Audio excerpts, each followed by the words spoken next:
What's going on, Battlefielders, and welcome back to another military weapons setup. Today we're going to feature Canada's JTF-2, also known as Joint Task Force 2.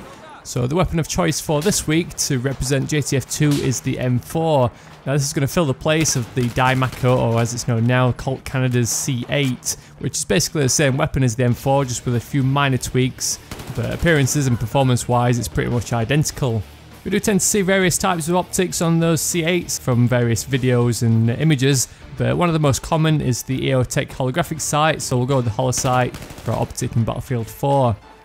Now for the accessory, we've actually got an interesting piece of kit. On those real life C8s we do tend to see a laser designator, but it's not the commonly used ANP Q2 that's used by pretty much every military force. The ones that we see used by JTF-2 look much more similar to those laser sights that you tend to see on the underside of pistols. You know, it's slightly smaller and it's mounted vertically on the underside of the weapon.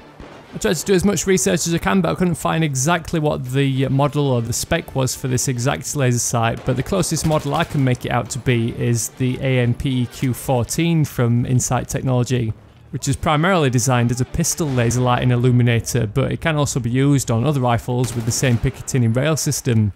So if we are picking out the PQ14 as the laser sight that's used by JTF-2, there's one of the accessories in Battlefield 4 that does look very similar in appearance. That's the green laser sight. So while the green laser doesn't really match up, the actual model of this little component does look almost identical. Once again, we're going to leave the barrel standard, but the underbarrel attachment we're going to choose for our JTF-2 setup is the vertical grip, which is the most commonly seen style of grip used on those JTF-2 images and videos. So once again, we've been able to build a setup in Battlefield 4 that does make quite a good replica of the real life force, but also performs pretty well in game 2.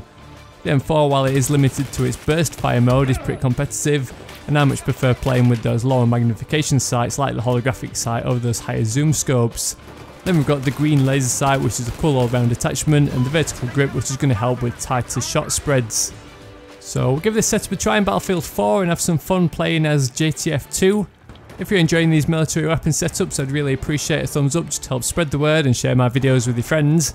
Don't forget to check out the previous episodes to play as various other military forces. Otherwise, thanks for watching and I'll catch you all later.